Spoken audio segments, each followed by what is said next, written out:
All right, guys, week 5 is officially in our rear view. Let's kick off the fantasy flyby with the cover 2 league still sitting pretty in the number 1 spot. Team, show me where it hurts. The second week in a row for him. He and I had a hard fought one this week. He did come out on top by just a measly little 4 points. It was a good one though, and at the 11th hour, it was his decision to play Smoking Joe Flacco instead of Andy Dalton, the Red Rifle, and that made all the difference for him. Joe Flacco led his team this week with 36 points. Hats off. Great performance there. Second place team, who this? He did a number, I think, this week on Mac Diddy. He put up a league high for the week, 194 points. Whew. Currently leading the league with overall high of 835 points. And I think that's in both leagues. 835, that might be in both. He's doing pretty well. Maybe we shouldn't have made fun of him. I know, right? Also in third is our auto drafter. Team got him coach. He did not get the win this week. It was Salty Nuts that took him down a peg with an outstanding week of his own, 186 points. But the auto drafter does have a hefty point total overall of 747, allowing him to secure that third place spot with a record of 3-2, and still bringing up the rears in 10th place. Winless team GOAT, 0-5. At this point, Team GOAT has got to start wondering what he did to piss off the fantasy football guys. Growing up, GOAT meant greatest of all time. Did they change the meaning of that? I don't know. I don't know why do the fantasy gods hate you. But no, seriously, most of his misfortune has really been pure bad luck. He's got CMC on IR, Rashee Rice on IR, Devontae Adams. Who knows what's going to happen with that guy? Anthony Richardson injured, Khalil Shakir out. So something's got to give at some point, though. Hang in there. We'll see. Mm-hmm.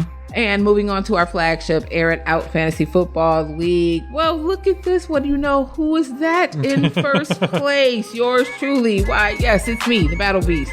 Now occupying the number 1 spot and the only 4-1 team in the league.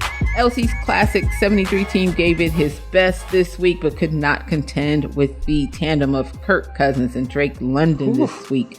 A 50 burger for Kirk Cousins plus 505 yards and the walk-off TD in overtime. Broke Matty Ice's record. Nicely done. Yeah. With him in the building. How about it, right? Yep. On Matty Ice night. He was there in the jacket and everything. That's what I'm saying. The rest of the week, icing on the cake for me. Slipping down into second place, though, after taking the L this week. Left hand of Thanos, Sam Darnold, and Breece Hall did him in, putting up about 6 points each. He fell to the Players Club, who had a nice week. 149 points, while the left hand of Thanos barely got over the 100 mark. It does not look so good for him in week 6 either. Left hand is not working so well. Got to try the right. All right, third place. We have All the Smoke creeping his way back up in the standings and into league relevancy. He did so decidedly this week with a league high, season high, 199.9. You almost got that 200 burger I was watching. I know. We haven't had one this season yet. It's coming, though. It's coming. I wonder who will be to crack that 200. But don't feel too bad, Joe. No one would have stood a chance for him against him this week. He had everything go his way. He picked up a tight end from Green Bay. That went his way. Defense went his way. I was just about to say that. I got to say, we normally do the GM blunder of the week. But this week, I think I'm going to do the Howie Roseman GM maneuver of the week, and it is also going to All the Smoke, snatching up that top-ranked Denver defense off the waivers in the 11th hour, giving him the second highest point total on his roster, 29.6 points, and the other stellar pickup that you just mentioned, the second year Green Bay tight end Tucker Kraft. Yes. Excellent day all around, plus the 44 added from one Lamar Jackson that we discussed earlier. No-name tight end gets you 2 touchdowns, and Denver's defense gets you 2 touchdowns. I don't know how long he'll be a no-name. Look at his numbers are trending in the right direction. Jordan Love likes him. So,